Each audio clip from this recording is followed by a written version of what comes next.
Estamos aquí en la Sierra Nevada de Santa Marta, Magdalena, Colombia, y vamos a entrevistar al señor Joaquín Amortegui Balbuena, el bodhisattva del maestro Raúl, este 29 de janeiro de 1983. ¿Cuál o mejor enseñanza que ya recibiste, si es que puede contarnos? ¿Quién transmitió a usted y cómo fue eso? Bueno, realmente la enseñanza, pues, desde que entré yo al movimiento gnóstico conociendo al venerable maestro Samael, a un Beor, no podría yo clasificar la enseñanza y decir esta fue la mejor o aquella es peor, puesto que toda la enseñanza que recibí de boca del venerable maestro Samael, o recibimos varios, no podía uno ir a descalificar una a la otra, porque en realidad la enseñanza fue maravillosa toda. ¿Cuál fue la enseñanza más objetiva que te dio el maestro Samael, que en la práctica dio los mejores resultados? Bueno, como primera práctica recibida por el venerable maestro Samael, que nos entregó a un grupo más o menos de 40, 60 personas que éramos aquí en la Sierra Nevada, fue el desdoblamiento astral, que fue lo primero que pude realizar y que para mí fue algo sorprendente, algo que no puedo calificar los beneficios que me trajo y ha ayudado para servir a la obra, fue el desdoblamiento astral. Gustaría que nos contase un poco de historia. Hable de cómo era su vida antes de conocer la enseñanza gnóstica, de cómo conociste el maestro Samael, cómo es que empezaste dentro de la gnosis mismo. En realidad, pues, como todo hombre común y corriente, yo viví una vida completamente desordenada, puesto que en aquella época no habían casi creencias, sectas, religiones.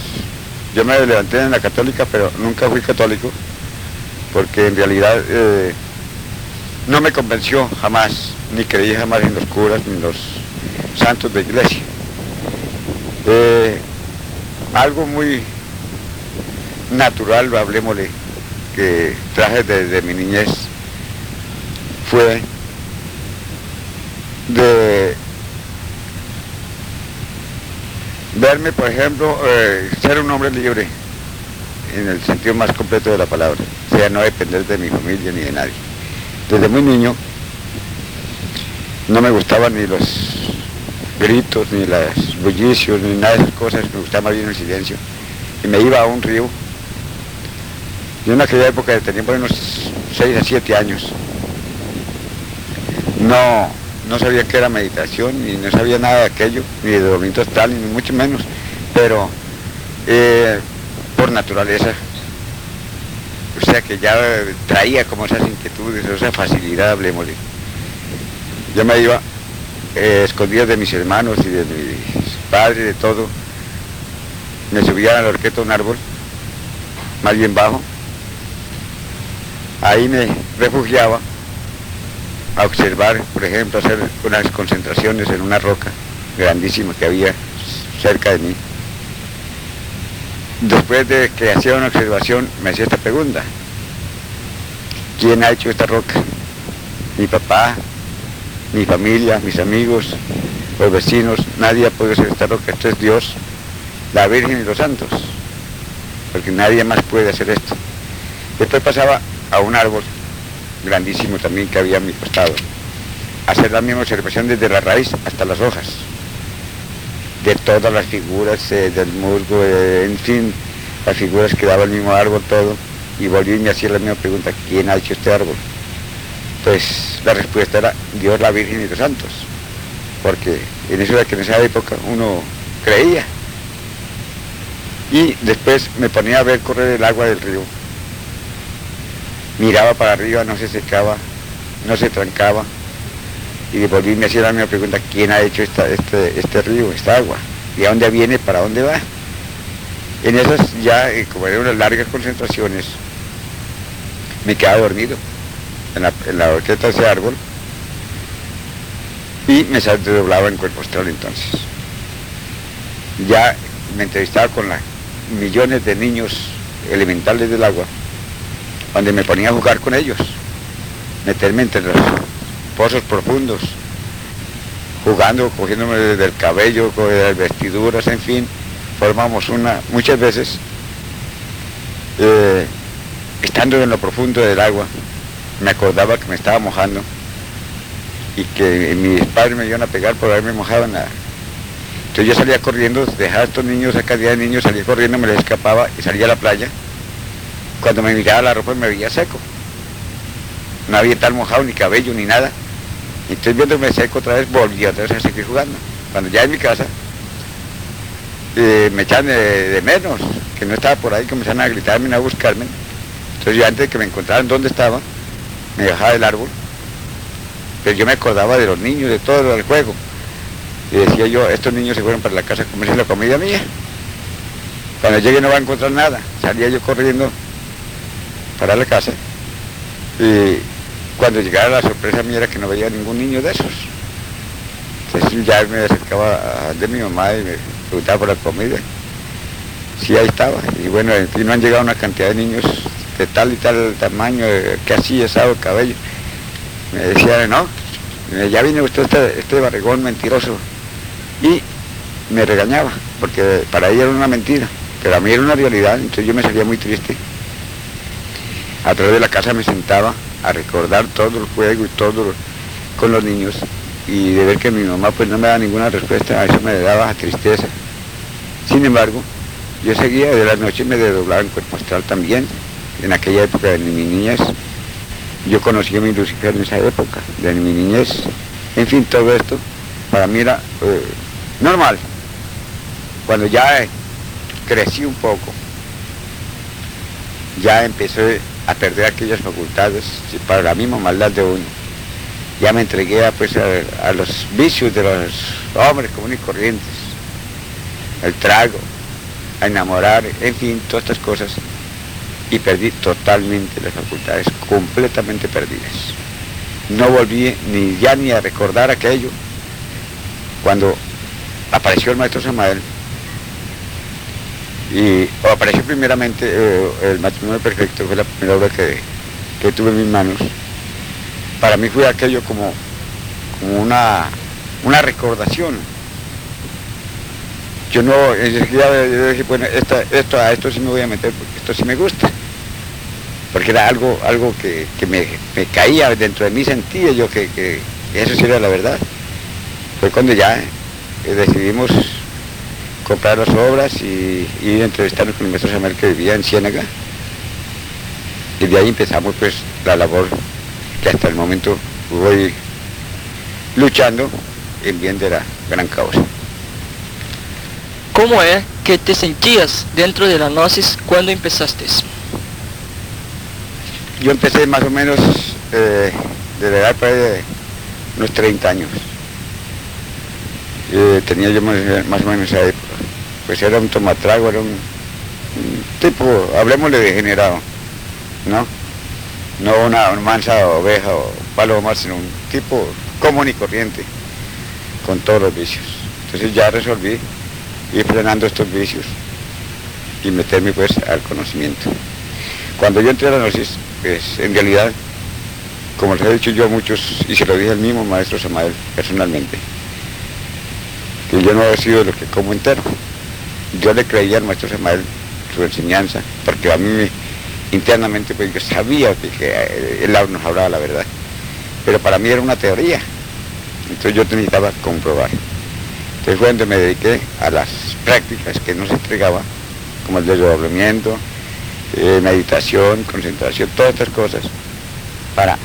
Yo lo hacía por dos sentidos. Uno, por comprobar la verdad, y el otro por saber si verdaderamente el maestro Samael era un maestro de la Virgen Blanca o era un charlatán. ¿Cómo todo eso repercutió en tu vida? En realidad cuando ya, por ejemplo,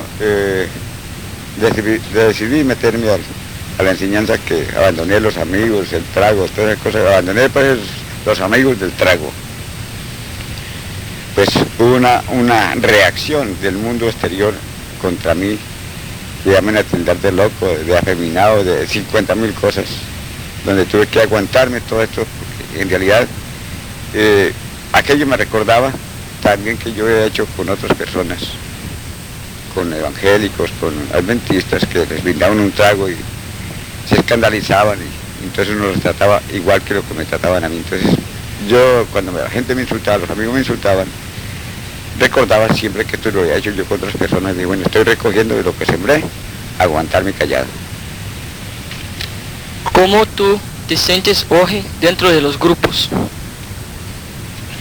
Bueno, yo dentro de los grupos me siento, es como un participante, un elemento más con mis compañeros de trabajo. O sea, para mí los grupos gnósticos son unos compañeros míos de trabajo, donde cada uno desempeñamos una labor dentro de esta gran organización que nos dejó el venerable maestro Samael Aumbeor. Eu, particularmente, tenho menos de 13 anos de conhecer a Gnosis. E a grande maioria do pessoal que está nos grupos também é novo.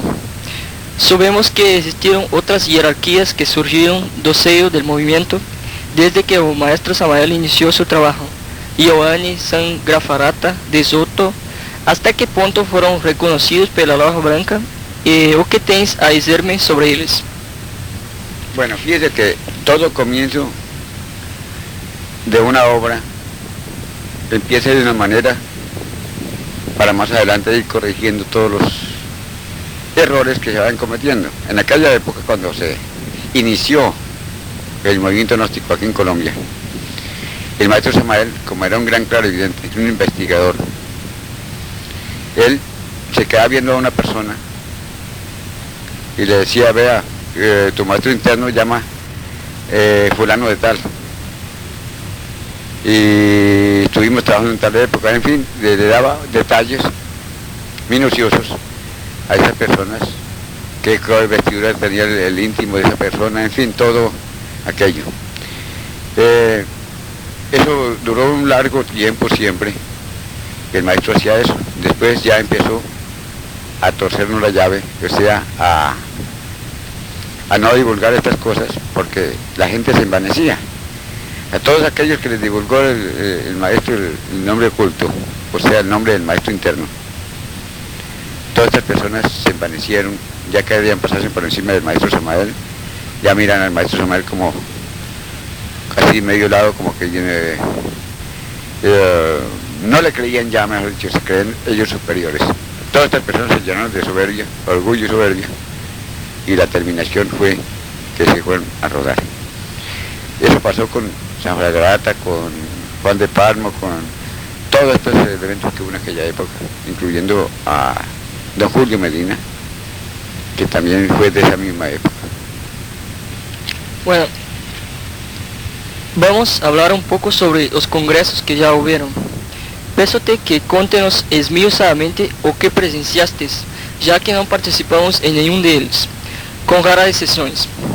Poderia você relatar-nos o primeiro Congresso Internacional de 1968 em Barranquilla? Bueno, honradamente, como se lo dije yo personalmente al maestro, y sigo sosteniendo, los congresos, en realidad, ha habido mucho proyecto, muchas cosas que se planean en un congreso pero que no se cumplen. En realidad, pues, los congresos se ha convertido en un comercio. Ustedes, tal vez algunos brasileños recordarán del congreso en Guadalajara, que daba vergüenza, era un mercado, era una feria, donde se vendía de toda clase de artículos. Nadie estaba en lo que estaba, sino cada uno pendiente de sus negocios. Vemos que yo siempre he tenido el Congreso, los he visto, es como un comercio. Ahí el único que podía yo sacar la cara, que nunca se metió en esas cosas de comercio, fue el venerable maestro Samael. De ahí fuera, no puedo sacar la cara por nadie. Vemos pues que esto es hasta muy vergonzoso tener que decirlo uno, pero la verdad es la verdad. Bueno, yo te pregunto, dentro de la parte esotérica, voy nuevamente a hacer esta pregunta. en este congreso de Barranquilla, esotéricamente, ¿para qué contribuyó al esoterismo gnóstico? Bueno, no he visto ningún congreso que haya contribuido al esoterismo gnóstico, únicamente como propaganda o divulgación de la enseñanza para ante todas las diferentes esferas de la sociedad o de los pueblos, ¿no? Como una publicación, pero esotéricamente no he visto yo todavía ningún resultado positivo. Bueno, hablando entonces sobre otro congreso, este segundo congreso internacional en 72 en El Salvador, ¿o qué podría relatarnos? Podría yo relatarles la misma cosa con la diferencia, por ejemplo, que en el congreso en El Salvador, como hacía muchos años venía don Julio Medina pidiéndole al maestro sueldo y que se cobraran cuotas obligatorias a la comunidad gnóstica, pues en el Congreso sirvió para aprobar en el Congreso un sueldo, no me acuerdo bien exactamente si fueron 10.000 o 30.000 pesos mensuales para don Julio Medina, y malas cuotas obligatorias para cada miembro. Si quería pertenecer al movimiento tenía que pagar obligatoriamente. Eso es el único resultado que he visto yo, por ejemplo, de ese congreso, porque esotéricamente no se vio ningún resultado, absolutamente nada. En 76, en la ciudad de Guadalajara, Jalisco, México, hubo el tercero congreso internacional y el primero congreso de antropología, ainda con la presencia física del maestro Samael. ¿Cómo fue este acontecimiento, este encuentro? La realidad de ese congreso, como todos los otros, comercio y más comercio, porque nadie le paraba bolas a la enseñanza del venerable maestro Samael,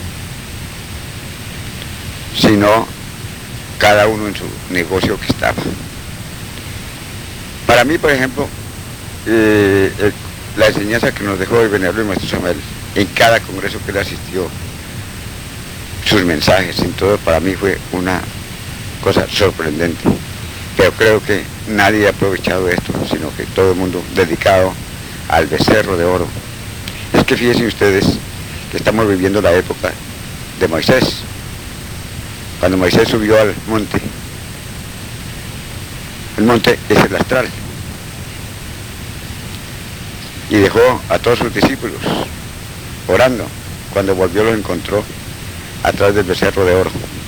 O sea, exactamente se está viviendo en la actualidad con el movimiento gnóstico. Todo el mundo atrás del dinero, del comercio, sin importarles la gnosis para nada, sin importarles todo el sacrificio que hizo el venerable maestro Samael. Entonces, aquí estamos, por ejemplo, enfrentados en una batalla, los que defendemos y luchamos por el beneficio de la humanidad, de la enseñanza, que no se degenere el movimiento gnóstico, y los que están atrás del comercio, que atacan incesantemente a los que no comerciamos con él. En 78 hubo un congreso en Caracas, el cuarto internacional y el segundo antropológico. ¿Cómo fue? Mal haría yo hablar de ese congreso de Caracas, puesto que yo no asistí a ese congreso, entonces todo lo que dijera yo fuera una gran mentira. Hablo, por ejemplo, lo que me contaron de que hubo separaciones de don Julio Medina con México, en fin, cada uno arrastró su gente, en fin, hubo un poco de cosas ahí, amenazas, hasta persecuciones hubieron, pero de ahí no le podría decir yo más porque, como les digo, no asistí yo a ese congreso porque sabía yo que en ese congreso iba a haber cosas vergonzosas, hablemosle, para la enseñanza que nos dejó el venerable maestro Samael Aumeor. En agosto de 81 hubo un congreso en Puerto Rico. Gustaríamos de saber, este congreso llamado Tercero Antropológico, en la ciudad de Santurce, en Estados Unidos. Si usted participó y cómo acontecieron las cosas. Bueno, en realidad tampoco asistí a este congreso, puesto que casi por lo regular me sé de memoria lo que va a suceder en un congreso de esos. son discursos, palabras bonitas y comercio. Entonces yo por ese motivo no asistí a ese congreso, tampoco podría dar fe o testimonio que sucedió ahí. Agora há pouco fizeram um congresso chamado Quarto Internacional em dezembro de 81 em Bogotá, de parte de Juan Julio Medina Vizcaíno. ¿Usted participó de este congreso? Tampoco participé por lo mismo, porque yo sabía que eso era ahí comercio y más comercio. Bueno, en ese congreso fue cuando creo que hasta peloteras hubo entre la gente de ahí, divisiones como siempre, unos cogen con uno, otros cogen con otro. Para añadir esto a esto que acabo de decir, yo les diría a los hermanos gnósticos, no solamente brasileños, sino del mundo entero, que mientras uno esté siguiendo a hombres, no puede decir que es gnóstico. Gnóstico es alguien que se sigue a sí mismo. Aquellas personas que llevan a la práctica la enseñanza que nos dejó el venerable nuestro Samael Aumeor. O sea, actuar con conocimiento de causa, con conciencia propia. Ese es el gnóstico. No es el gnóstico que dice que va atrás de Joaquín Amotegui, que sigue detrás de Doña Nolda, que sigue detrás de Julio Medina. No. Mientras esté uno siguiendo a hombres, no es gnóstico. Es un poco duro esta frase, pero la verdad es la verdad, me gusta siempre hablar la verdad.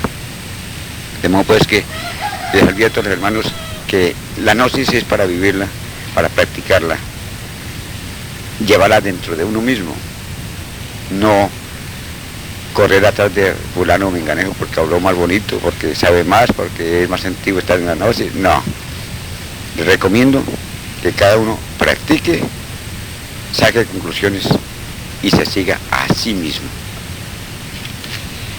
Bom, eu vou fazer-te duas perguntas em uma. Primeiro que le pergunto se em México tem marcado um congresso em Mérida agora para 83.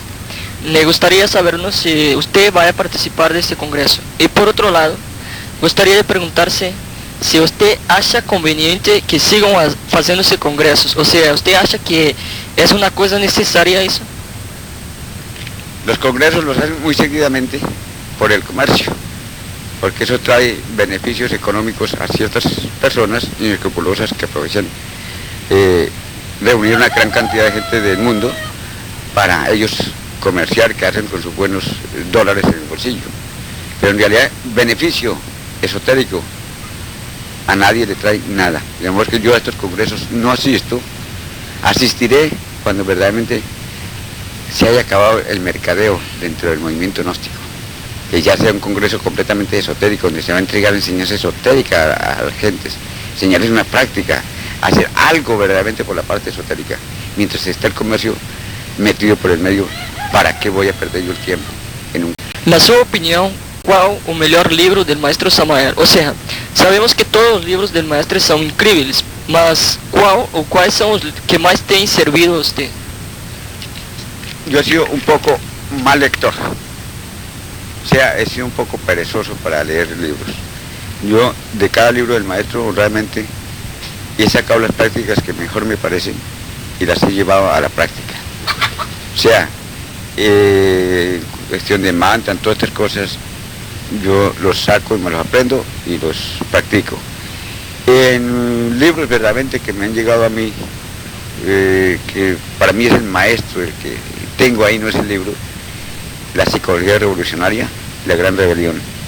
Son las tres montañas. Estos libros últimos del maestro, para mí es lo mejor que puede haber. O que você achou deste livro chamado Superdinâmica Mental, de Fernando Salazar Buñol? Él dice ahí que fueron enseñanzas que el maestro dejó para él. Bueno, en realidad no podría decirle del libro nada porque en realidad no lo conozco. No conozco el libro. Pudo haberle dejado el maestro Samael a él algunas enseñanzas, ¿no? No podríamos ir a uno a descartar tampoco, ¿no? Creo, si él lo dice, puede ser así. De este libro, Los traidores del Cristo triunfante, Samael Aumeor, de Jorge Vélez Estrepo.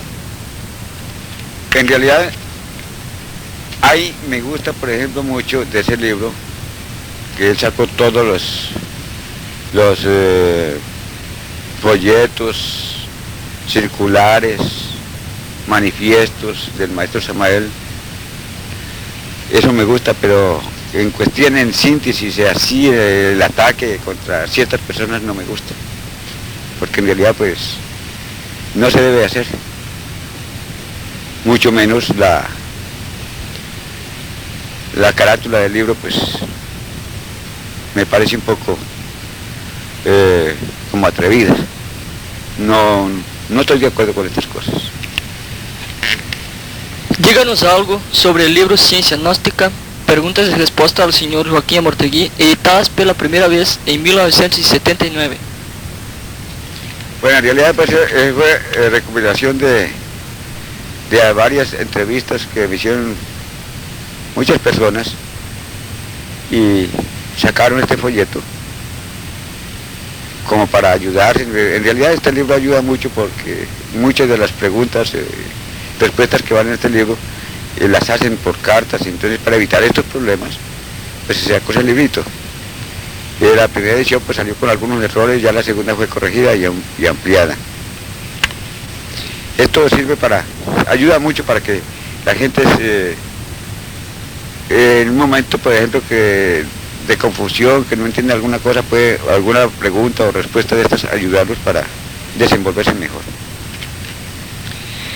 Sobre este libro recientemente divulgado de Julio Medina, Conocimientos, Anécdotas y Historia de la Gnosis en la Era de Acuario, ¿qué opina usted? Bueno, no conozco este libro, mal haría yo en dar algún concepto porque este libro no lo conozco, o folleto, no sé qué contenido tenga. ¿Qué dice usted sobre este libro que tengo en mis manos ahora, del venerable maestro Ravolú, Orientando al Discípulo? O sea, ¿o qué contiene este libro y cuál es su objetivo principal? Prácticamente el objetivo de este folleto que editaron en España, Orientando al Discípulo, viene a ser como una continuación de preguntas y respuestas que me han hecho, y la gente pues han querido, les gustan mucho estos libritos, estos folletitos, para ayudarse. Este es una orientación, como les estaba diciendo yo, porque muchas personas llegan un momento en que no saben qué hacer y apelan a un folleto de estos y ahí encuentran una pregunta, una respuesta a su problema.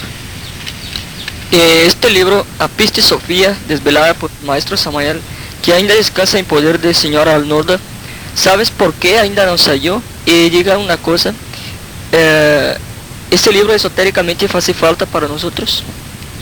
Bueno, la Biblia, esa es la Biblia de los gnósticos. En realidad la Pista y Sofía es un libro sagrado. Ese es un libro que ojalá todos los gnósticos lo tuvieran. Pero creo que ese libro no fue traducido todo, que quedó una parte sin traducir. De modo porque no sé si esté completo o no. Nosotros sabemos que vender las obras del maestro a precio de custo conta más puntos no sacrificio. Distribuirlas gratuitamente, ¿valería más ainda? Miren, todo cuesta en la vida. Hay que actuar uno conscientemente, no desequilibrado. Hay que guardar equilibrio en todo. Si ustedes, por ejemplo, editan una obra del maestro, la regalan, en primer lugar, el que la recibe no las aprecia porque nada le costó.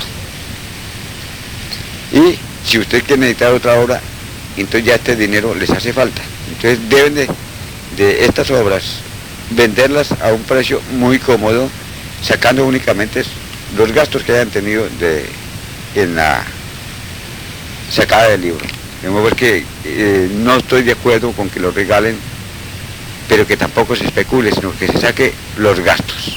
Eso no es malo, eso es equilibrio, porque esos gastos que sacan usted de ahí puede darles para imprimir otras obras y hacer lo mismo y ir cooperando en la difusión de la enseñanza.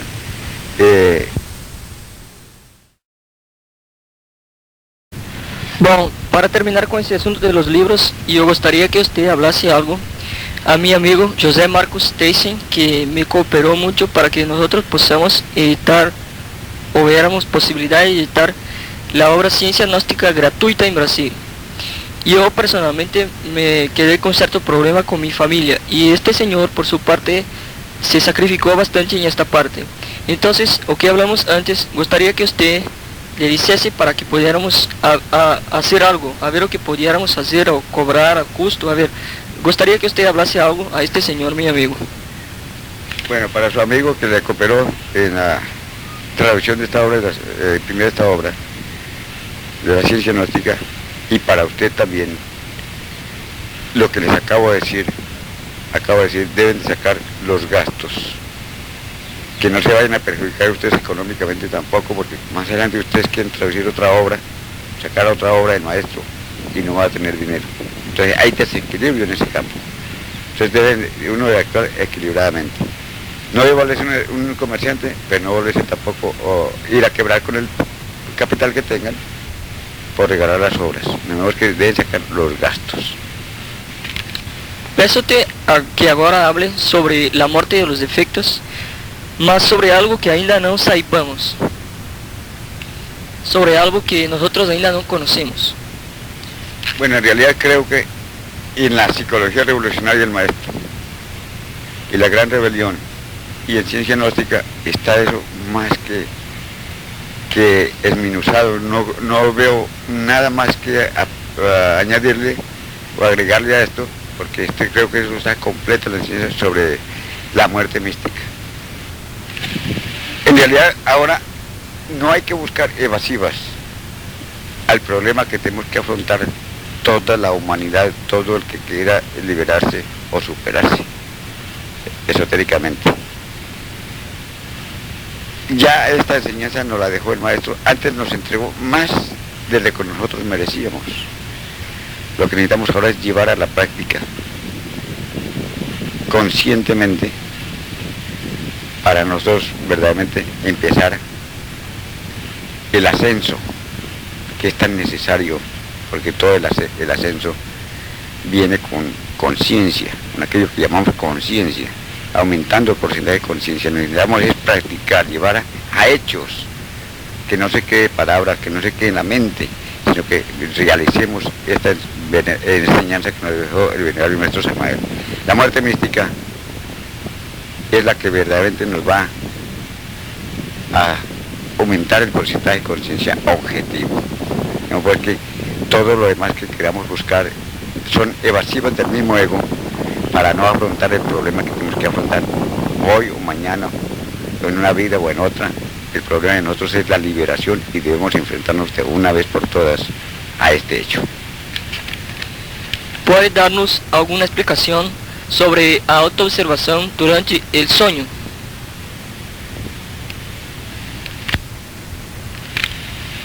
La autoobservación se debe hacer es en el momento de vigilia, en el diario, y donde va uno en su trabajo, en las calles, en fin, en sus negocios, en lo que esté, autoobservarse.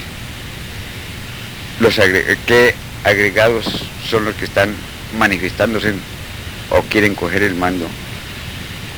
Cuando ven una persona que le cayó mal, o le dijeron una palabra que le cayó mal, en fin, las reacciones que hay dentro de uno cuando algo no le parece. Mejor dicho, esa es la autoobservación, debe ser física, tridimensional, aquí y ahora, para que por medio de esto elaboremos el trabajo de la muerte, pidiéndole a la Madre Divina la eliminación de tales o cuales defectos, para que este trabajo que nosotros realizamos aquí repercuta en los diferentes niveles de conciencia y los diferentes subplanos. Explíquenos detalladamente, por favor, a muerte en marcha, este tema que usted colocó para no era conocido dentro de las obras del maestro Samael. La muerte en marcha, el maestro nos la enseñó en México verbalmente. Por ejemplo, yo estoy trabajando sobre un agregado psíquico, tal o cual que sea, que es el que tengo yo entre manos para eliminar. Pero como hay otros agregados que se manifiestan, uno y otro y otro y otro, en el diario vivir, entonces para frenar aquellos elementos que no le hagan cometer errores a uno en esas cosas, se le viene un mal pensamiento o a una idea mala, es decir, madre mía, sácame este defecto, elimínalo. ¿Para qué? Eso es un golpe que recibe el defecto de todas maneras, no lo dejamos coger fuerza, se va debilitando, mientras que nosotros eliminamos tales o cuales defectos que estamos enfrentados a eliminarlos, a desintegrarlos. Y la muerte en marcha es únicamente para apaciguar. Si hay elementos, por ejemplo, que no tienen tanta fuerza, que con la de muerte en marcha puede desintegrarse momentáneamente. La Madre Divina actuar y desintegrarlos. Otros no, pero sí, de todas maneras, sirve para no dar rienda suelta a estos elementos que sigan alimentándose y sigan haciéndonos cometer errores.